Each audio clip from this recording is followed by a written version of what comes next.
Welcome to today's episode, brought to you by the Women in Medicine Summit, a transformational CME conference happening September 13th to 14th at the Drake Hotel in Chicago.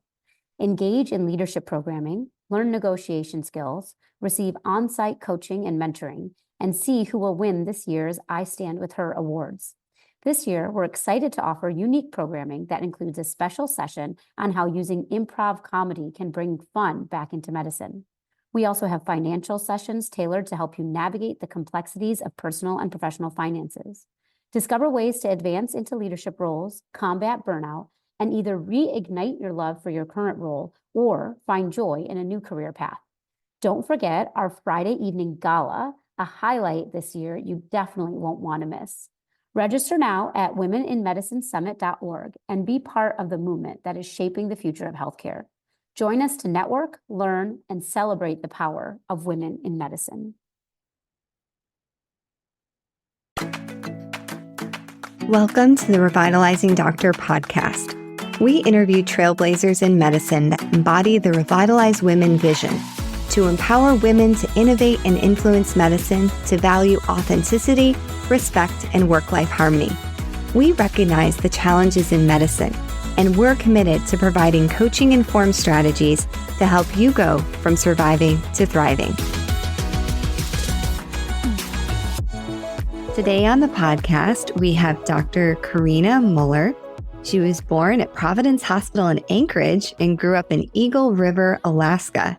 After graduating from high school, she obtained degrees in both music with a BA with an emphasis in flute performance. I believe this is the first person that we've had with that undergrad on the podcast, which is so cool, and biological sciences at the University of Alaska in Fairbanks. After college, she attended medical school at Lake Erie College of Osteopathic Medicine and completed her internship at the University of Minnesota. Her postgraduate training took her back to Pennsylvania, where she completed a residency in obstetrics and gynecology and a fellowship in maternal fetal medicine. She's practiced at Providence, Alaska Medical Center and Geisinger Medical Center in prior positions, and she's the physician founder and owner of Aurora Maternal Fetal Medicine, which was established in 2018. She takes pride in her prior experience of teaching ultrasonographers, medical students, residents, and MFM fellows, and enjoys the small setting of her private practice, which allows her to spend individualized time with her patients. That is wonderful. Her main goal is to help support and empower women as their physicians and to build mutual trust with patients as they work through the joys and challenges of pregnancy. Dr. Muller is also committed to being in service to her colleagues in medicine and founded a physician development coaching practice, Lady Docs LLC, to coach women through transitions in their careers and encourage physician resilience. She completed her physician development training through the Physician Coaching Institute in Seattle, Washington. Wow, you have done so much. Thank you for that wonderful introduction. I appreciate it. And it's fun to reflect back on the different seasons of life and, what has gotten me to where I am now as a happy physician. Oh, good. Because we need more happy physicians, that's for sure. So what we always like to start with on the podcast is, why did you become a doctor? And we ask that question because sometimes it's the same things keeping us a doctor and sometimes it's not. So how does that question land with you? Sure. I think it's the cliche of I wanted to help people, right? I think if you polled 100 doctors, a lot of them would have, a similar answer. And, I'm an empath and just really love helping people in any way that I can. And so that was really the main reason that I did become a physician. And I really had a great interest in physiology and rehabilitation. I originally wanted to be a physical therapist, but then had an experience where I kind of changed pathways and, became a physician and DO at that. So using a lot of manipulative skills, to help with the musculoskeletal dysfunction has been something that really drew me into helping people originally when I decided to go to medical school. Would you say that's what's kept you in medicine, or has things changed about why you continue to do a very challenging job? I do think that helping others is something that keeps me in medicine, because I work in a place where there are not very many of us who do what we do to help the population of Alaska, my home state. And so, I feel compelled to stay in medicine because I feel like the subspecialty care that I provide would not be, as readily available as it would be if I left medicine. I mean, because I have had thoughts of that, in the past.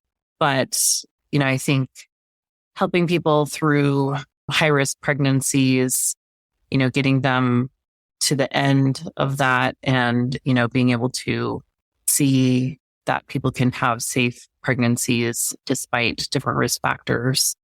I think that that's the ultimate reward. That's so beautiful. I want to talk about your book, which is the Otava method. In your book, you describe an inflection point in your career, a moment in which you needed to go in a new direction, which we see actually a lot. That's one of the themes of the physicians that come onto this podcast. Can you describe what that moment, and there's probably more than one moment, how that looked for you and how you were able to reshape your career to be more in line with your values?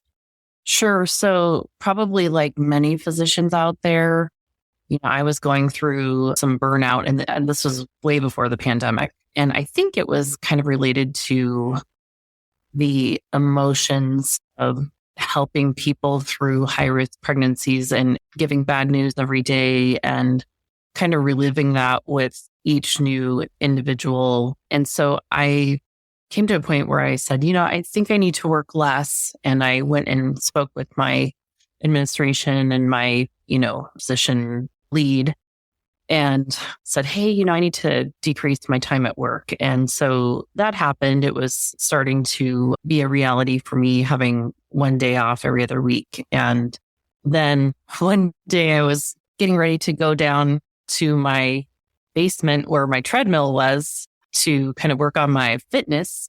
And I missed a stair and I fell down and I broke my leg. I had a trimalleolar fracture.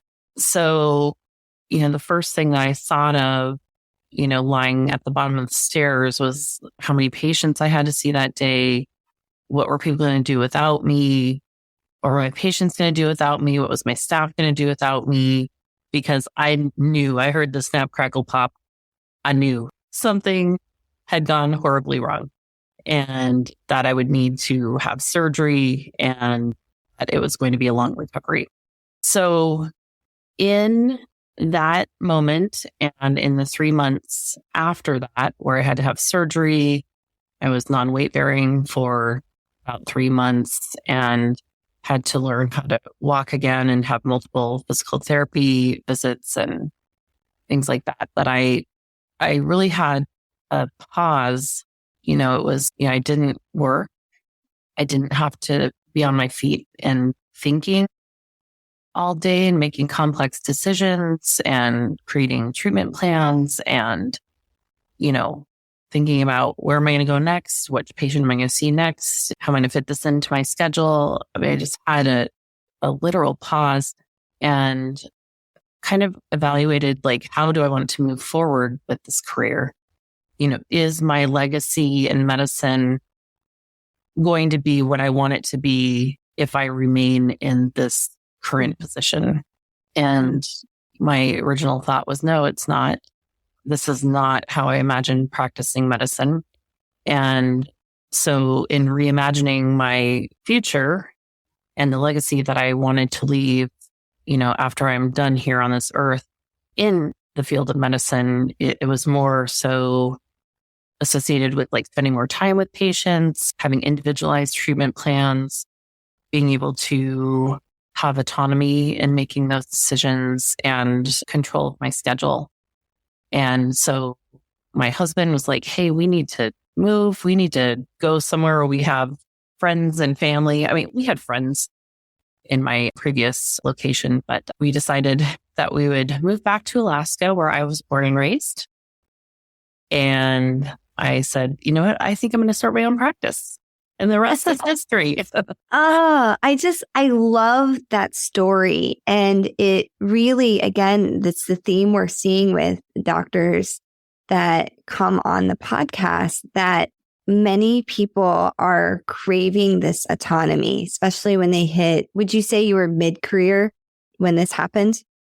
I had been out of fellowship about 7 years and out of residency for 10. Yeah, that's a very common inflection point. So a statistic my listeners know as we talk about 10 years out of residency, about half of women will go part-time or leave medicine. And does that statistic like resonate with you? I see you shaking your head.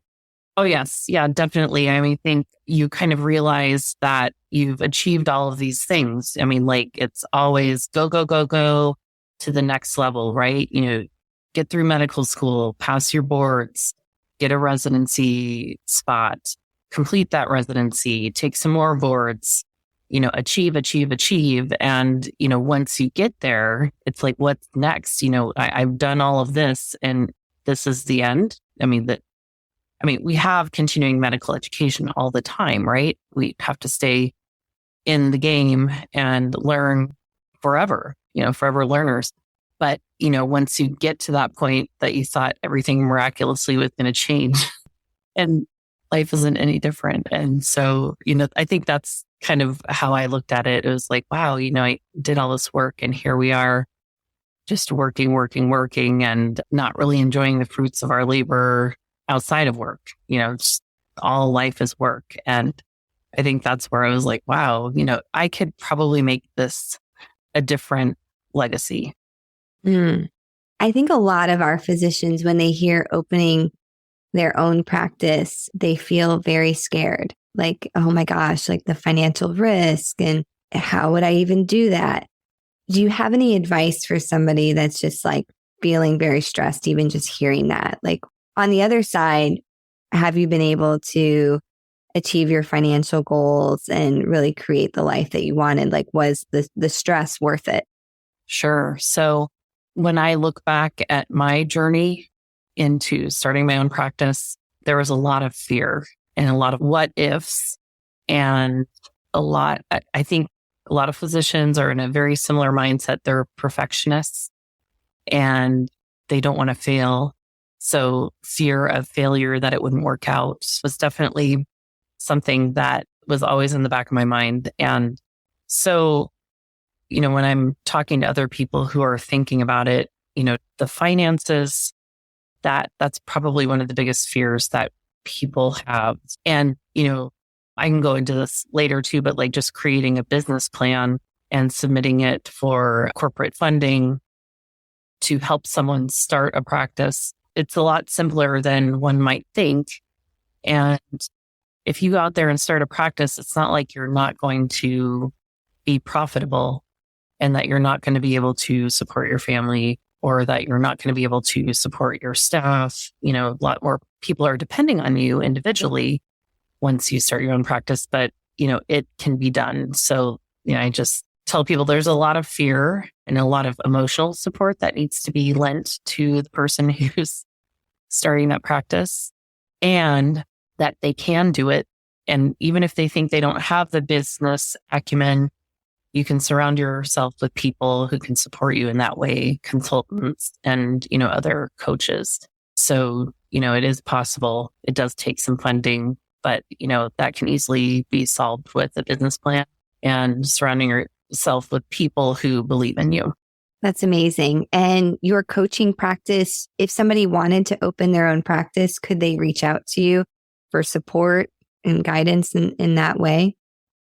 Yes, definitely. You know, as a physician practice owner who's done it, been there through all of those emotions, and, you know, I have an MBA and I have a physician coaching, you know, certification. I feel like I can lend a lot of support in ways that people who haven't been there, you know, can't. So, you know, it's definitely something that I've really enjoyed doing. I just walked someone through starting their own pelvic pain institute here in Anchorage. And that was just a really rewarding experience because that person's vision and mission statement and vision statement and legacy is now here for everyone to experience. Stay tuned. We'll be right back. Are you a physician mom with school-aged children feeling utterly exhausted? My friend Dr. Sheeta Shaffi invites you to take a little time this summer to join her in a small, intimate group for meaningful conversations. Dr. Shaffi is an emergency physician, coach, and mom to 8-year-old twins. She understands firsthand what you're going through. This isn't a pizza party or a yoga class. You'll meet for 2 one-hour sessions twice a month starting in July to help you move out of exhaustion, let go of mom guilt, and live a life you're not only proud of, but can truly enjoy. Connect with her on LinkedIn or Instagram at Sheeta Shaffi to learn more. Sheeta is spelled Shideh, and Shaffi is spelled Shafie. You can also check the show notes for a link so you can connect with her there as well. I love that. And I really think that mid-career physicians that are on the brink, maybe they are burning out, maybe they are burned out. We have so much knowledge and wisdom and expertise. The mid-career physician, I think, is the most powerful group of physicians in medicine.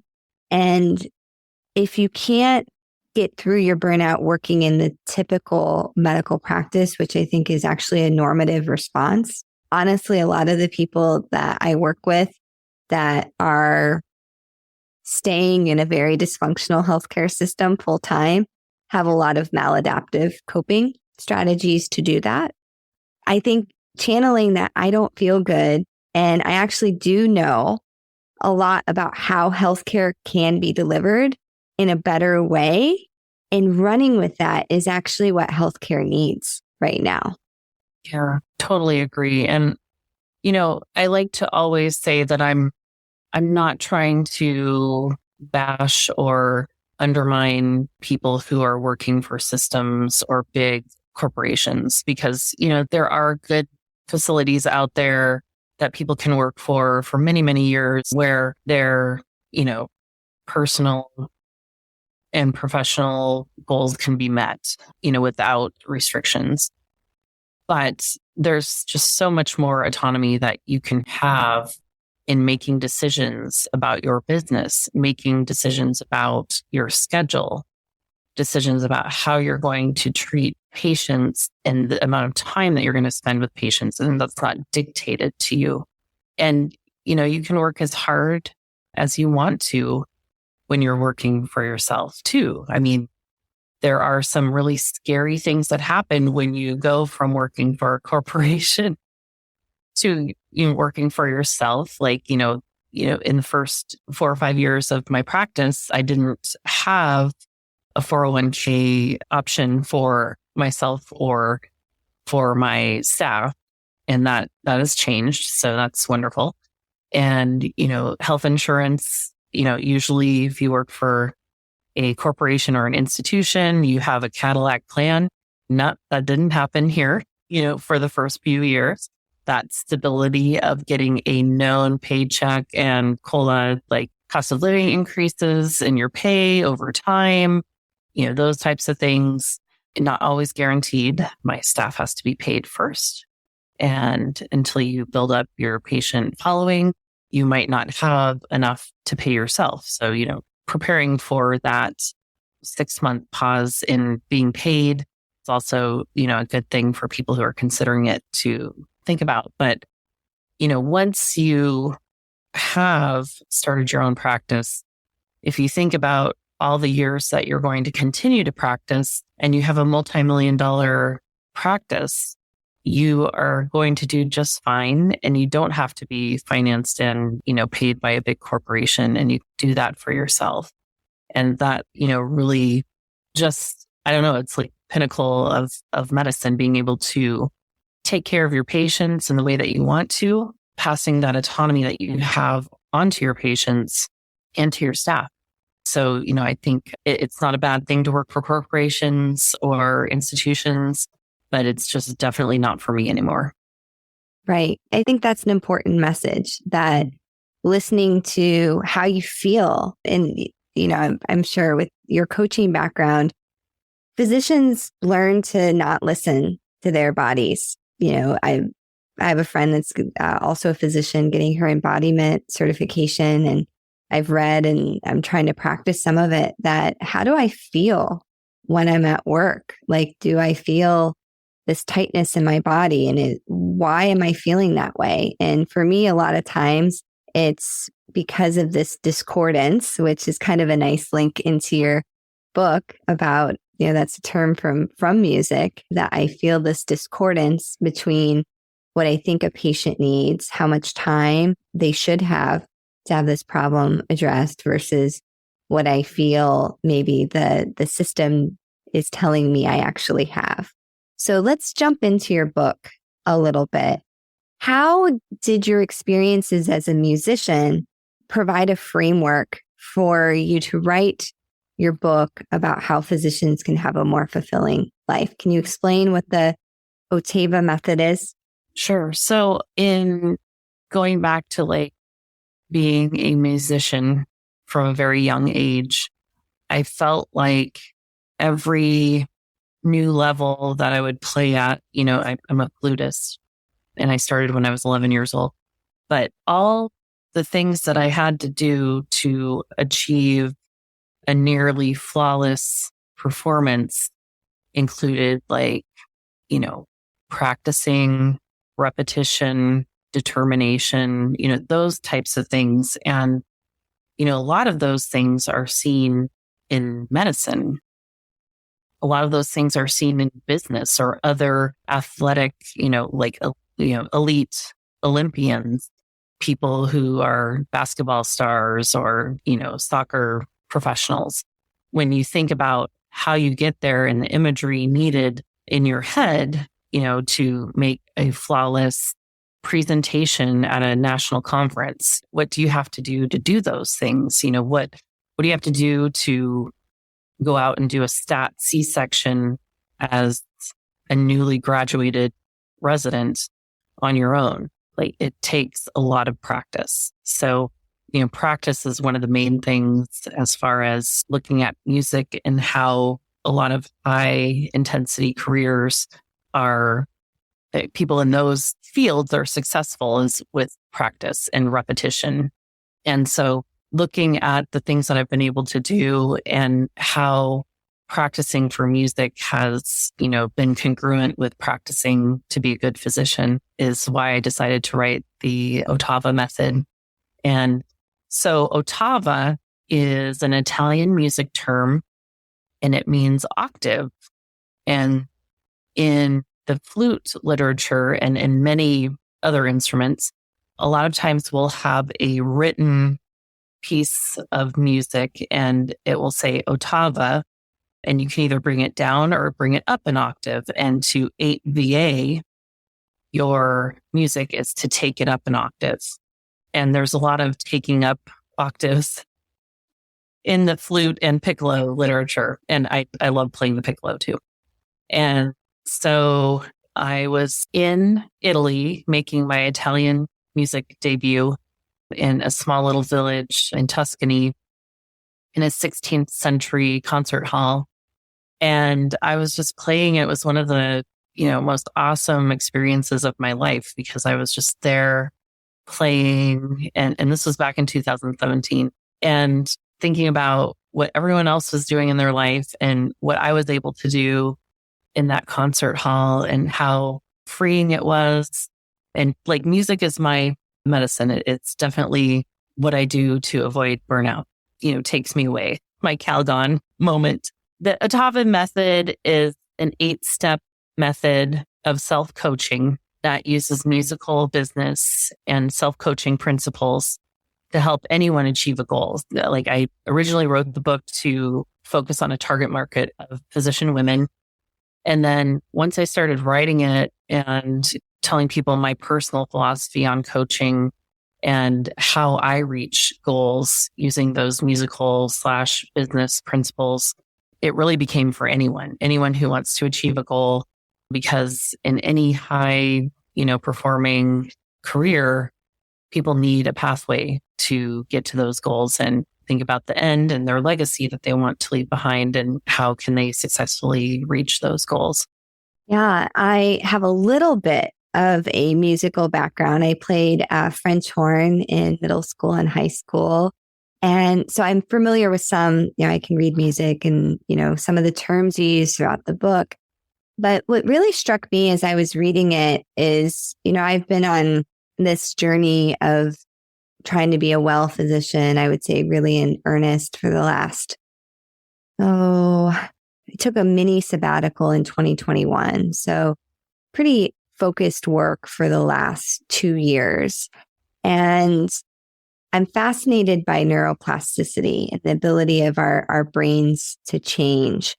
And as you were developing the Ottava method, and when you have moments of strife in your clinical work, being MFM and having to break bad news probably every day in some way, do you hear music in your head? Do you think about songs? If that happens, does it help you through moments like, oh, this is a period that things need to slow down? I think isn't the term lento in music when things slow down?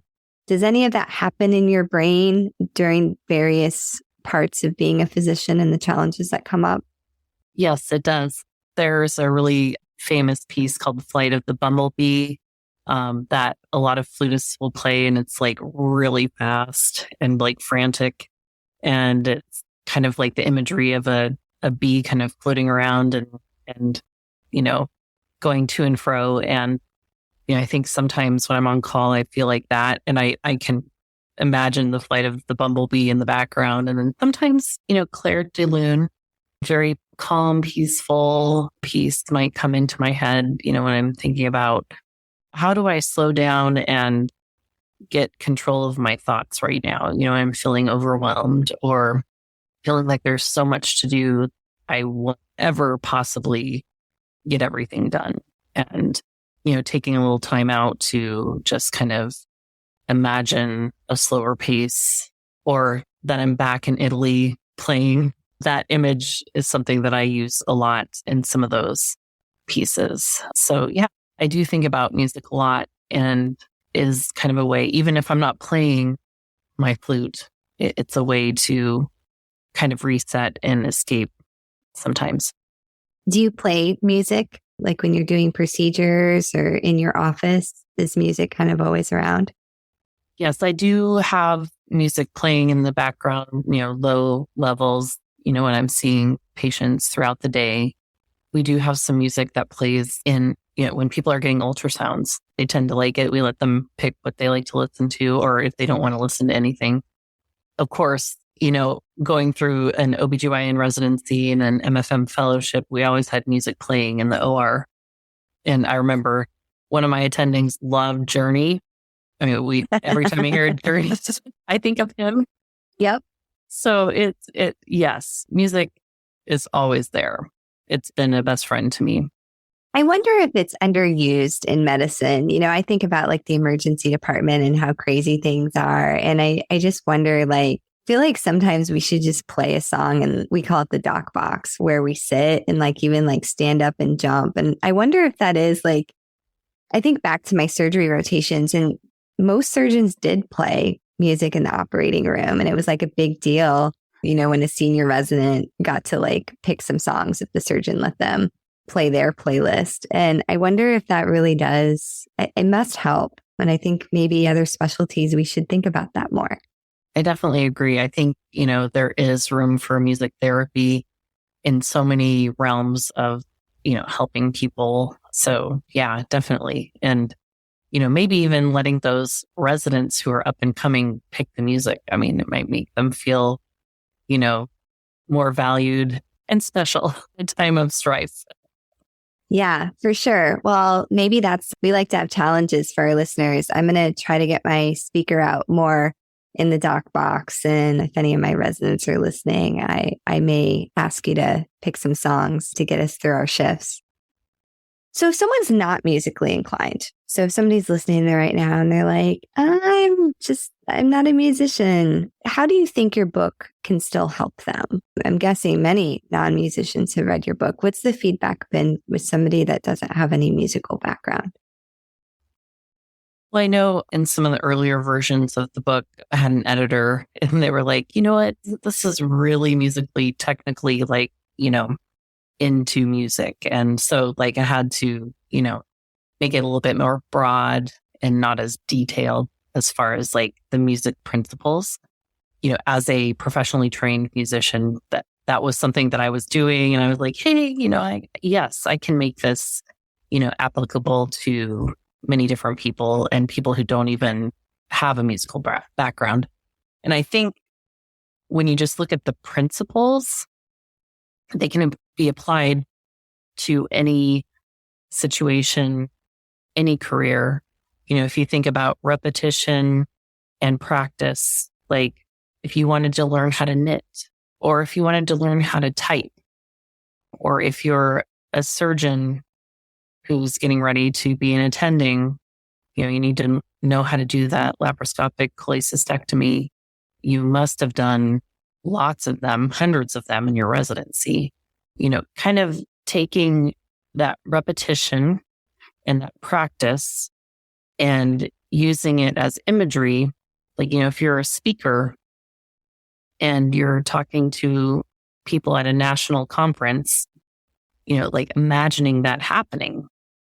Or if you're an athlete, imagining making all of those baskets as you're playing, in the state tournament game, thinking about that recital that you're going to perform by memory and going through that multiple times, either in practicing it or thinking about it in your head. Like, how are you going to interact with your audience? How are you going to speak at this national conference?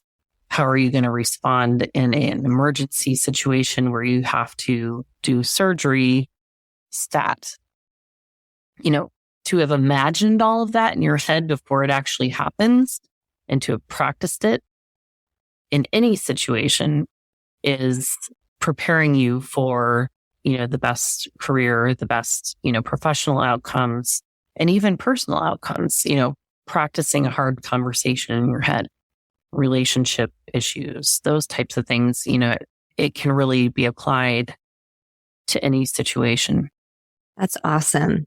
What's your piece of advice for the doctor that's listening, that's feeling a bit stuck? Like they're listening to you like, oh my gosh, Dr. Muller's like, she's at the pinnacle. She has her own practice and she's feeling so fulfilled. And I'm here grinding it out and I don't even know where I would begin. Like, what would be some advice to that person that's feeling stuck? I think investing in yourself is really important. And, I didn't even know what to do with my career that I'd worked so hard to get: medical school, residency, fellowship. I was at a point in my career where I was like, what do I even do? How do I even begin to pursue happiness and a, feeling of completeness? And, I did start with physician coaching, and that has really made all the difference. Like whatever it is that you feel that you can process your thoughts and feelings doing, like music has always been my escape. That might be exercise for someone else, or traveling, or art. I've looked at different ways that are evidence-based to help people deal with burnout, even pet therapy. Like we have dogs at our place of work. They hang out in non-clinical areas, but the patients love them. I love them. Our staff loves them. And, there have been some studies that say that bringing, an animal to work and having that interaction really does relieve physician stress. So just look for ways that are creative that can help you through the situation, because you worked so hard to get to where you are. You don't have to exit medicine. You don't have to have a side gig to be happier or make more money. I mean, and you can do it in a different way. You can think outside of the box about how you're going to achieve the type of work that you want to do that makes you happy and, helps with whatever your legacy is.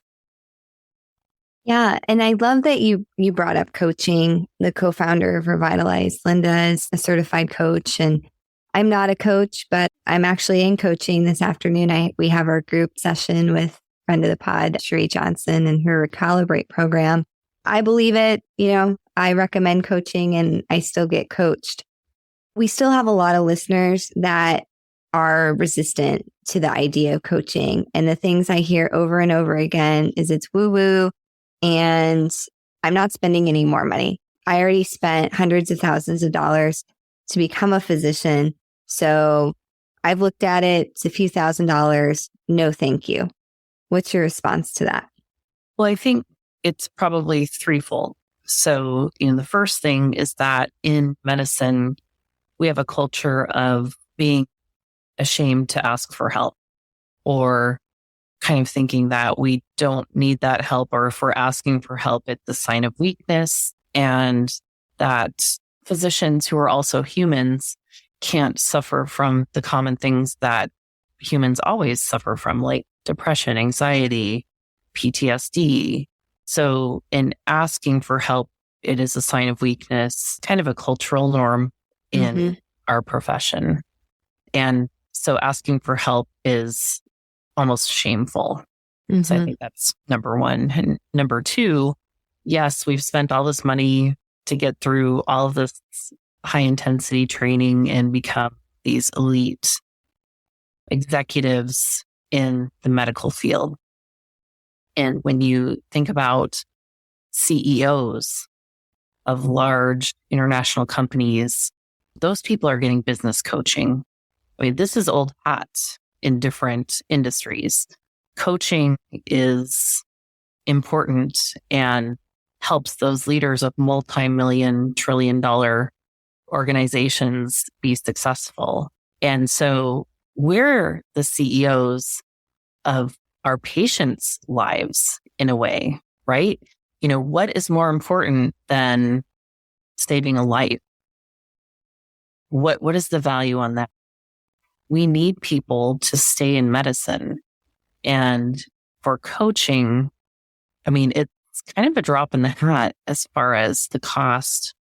Even if it's, thousands of dollars, even if it comes out to be $20,000 to $50,000 a year, it is the best investment that one can make to help them stay in the field of medicine and, make those life-changing decisions, that can save lives. And, the third thing is that, just taking the stigma away from coaching. I just recently went to a national OBGYN meeting as a vendor. I had a vendor booth for physician coaching, and a lot of people would come up to the booth or totally keep walking. I don't need coaching or I'm here, but it's for a friend. And, right. I think people just have to be at a point where they admit that they need help and, that they're searching for it. And there's a lot of people that lurk and, get the information and don't commit to that coaching intervention for themselves. And, eventually they'll say, hey, I've been following you for a while now, and I'm finally ready to take care of myself. So, if you're at that contemplation stage, don't be afraid to reach out to any coach. I mean, a lot of people will kind of test it out at first to make sure it's a good fit. And, that philosophy of coaching resonates with them, because every coach is trained differently. And to even be a coach, you don't have to go to coaching school, but having someone who is a peer too, I have my own physician coach. I've had her for almost 3 years now. I practice what I preach. Right.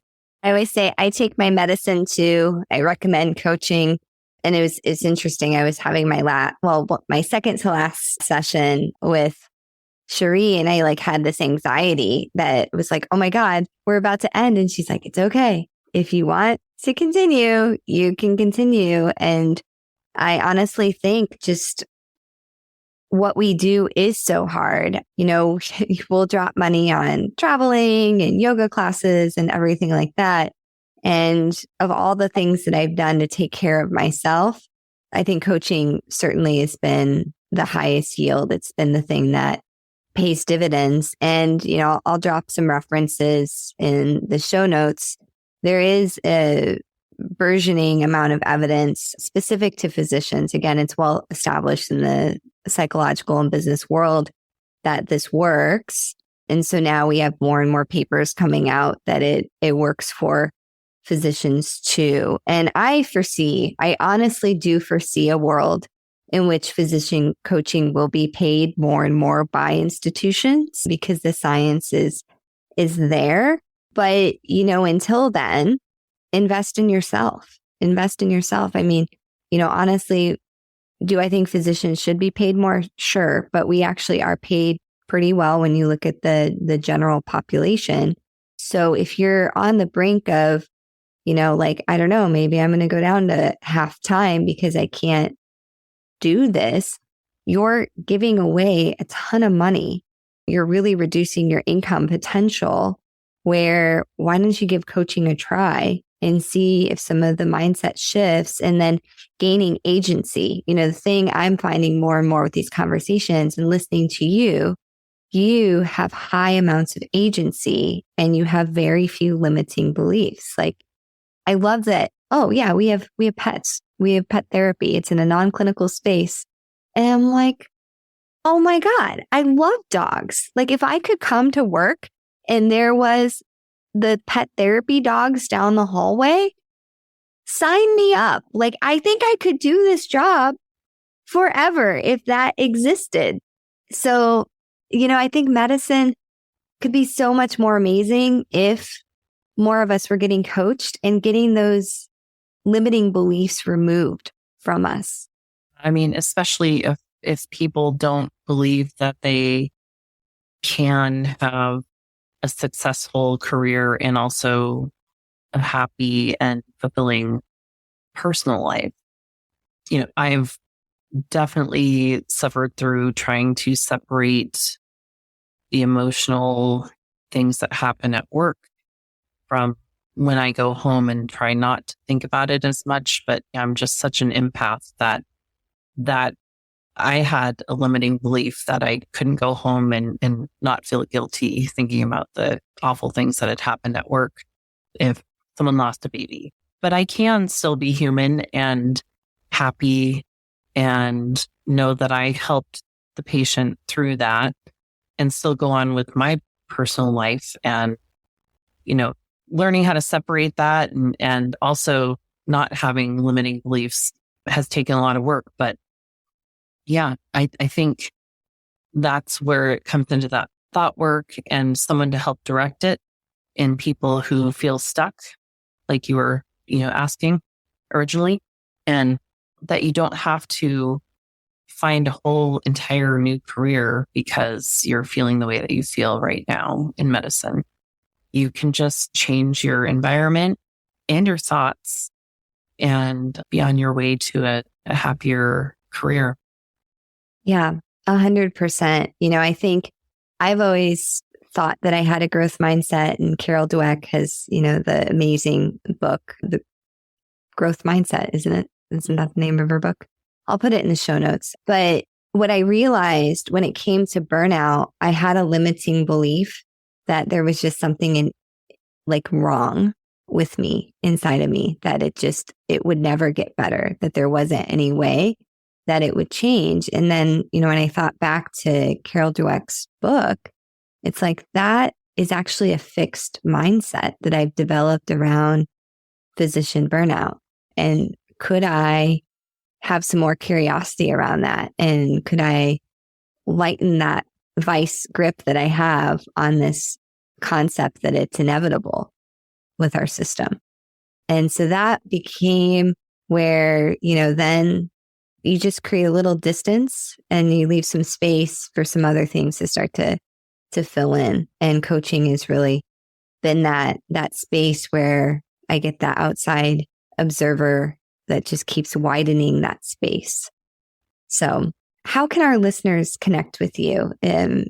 Certainly you've got this wonderful coaching practice, and I'm hoping that many of the listeners, what you're saying is resonating with them and they might want to reach out. Sure. So I have two websites.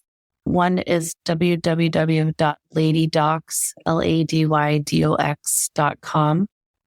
And the other is the Ottava Creative. So OTTAVACREATIVE.com.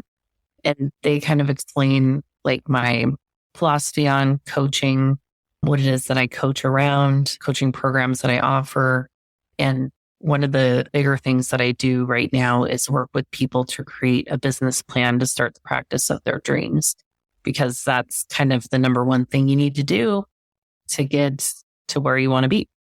I love it. That's fantastic. And maybe a parting question. We do have quite a few people listening that love to travel. I have not been to Alaska yet. So can you give our listeners some advice on what months are best to visit Alaska and what your recommended, maybe a sample itinerary, a few cities that you would say make sure, or experiences, make sure you have? So as someone who was born and raised here, I still haven't been to all magnificent places in Alaska that I probably should have gone to by now, but I always advise people to come up twice. So once in July, and, a lot of people do the Inside Passage cruise from either like Seattle or Vancouver up the Inside Passage and go to different places in the Southeast, like Juneau, Skagway, Ketchikan. And Skagway has a narrow gauge railroad and a very small, like downtown place where, some of the major gold rush things in the 1800s started, in early 1900s started. So very historic. The other thing is definitely, if you're on a cruise, you can go into Anchorage, by vehicle from like Seward, and then also, come up to Denali and Fairbanks. There are places out in Katmai National Park where you can do bear viewing if you're really brave. I still haven't done that. I'm a little bit scared of that, but some people love to do that. In February or March is another time to come up and really explore interior Alaska, but also Anchorage. The Iditarod sled dog race and the Rendezvous Fur Festival go on at that time. And then also you can see the Northern Lights just so beautifully up in Fairbanks or near Fairbanks at a place called Chena Hot Springs. And going to college in my early years up in Fairbanks, Alaska, I could go out almost any night of the week in the winter and see the Northern Lights, the aurora. And that's also why I named my practice Aurora Maternal Fetal Medicine, just because I love them so much in the stories behind them and the folklore. But in the wintertime, it's cold, but, it is Alaska, but you can see those Northern Lights so beautifully. And I also am going to be part of a retreat at the Borealis Base Camp, which is near Fairbanks, in January, where I talk with one of my friends who's a financial advisor for women and just kind of talk about mindset and coaching. And, she talks about finances, and they have like snowmobiling, dog sleds and hot tubs and aurora viewing and those little igloos with like the clear, tops. Oh my God. That sounds amazing. Are there any seats left for this retreat? Oh yeah, it's in the planning, it's in the works right now. So, just contact me and we'll get you in. That's amazing. Please, I'm manifesting this. What I hope part of what we do at Revitalize is I'd like to start organizing some trips, some retreats that we have these awe-inspiring. There's a lot of science and literature around the power of awe. And I think, it could be more awe-inspiring than seeing the Northern Lights, and to be talking about some of these really profound life moments and have coaches that are guiding you through that could really open up, unblock. And I think people need to go home and do coaching. I don't think it's a one and done going to a retreat like that. And I think that there's a lot of people in the physician community that think, oh, if I just go on vacation and have this amazing thing, everything's going to be great. Well, I think it can unblock some stuff, but I think following that up with a continued coaching program can really be, life changing. So I'm very excited about this. I'm like, ooh, how can I make this happen in January? Yeah, the end of January 24. So more details coming out. We just started planning it. So This is so cool. This is why I have the podcast, because it's been on my list for it's on my bucket list to see the Northern Lights. And I forgot. I mean, I probably sound like an idiot, but I'm okay with that sometimes on my pod. That I have to fly to Finland. It's going to be so hard to fly to Scandinavia. But it's right here in the United States. You can fly up to Alaska and dog sledding. Oh my gosh, they let regular people, there's not massive training involved to dog sled. Yeah, it's amazing. So, I mean, you can do a little bit of everything.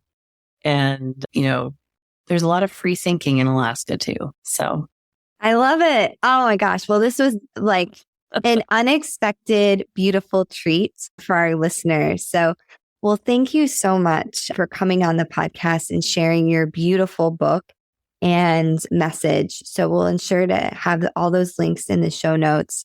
And I just feel so blessed that I got to speak with you. I spoke with Dr. Sherry Dewan just before you. So I'm excited to be sharing all these wonderful authors that are changing medicine. And I'm just very grateful for this time with you.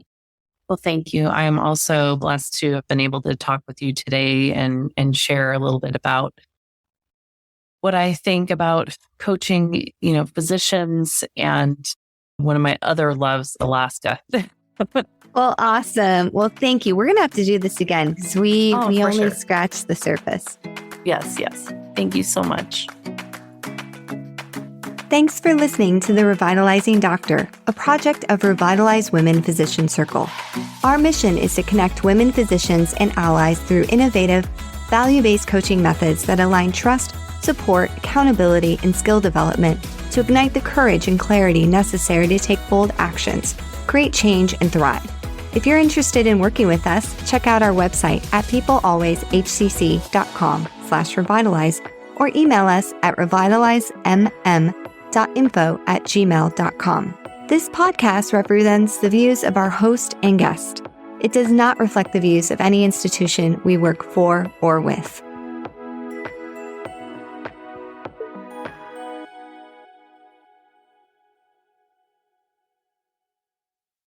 Hi, it's Dr. Risa E. Lewis, dropping in to tell you about a book that Dr. Adara Landry and I wrote.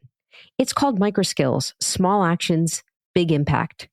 It's a business self-help book coming in 2024 by HarperCollins. Pre-order now.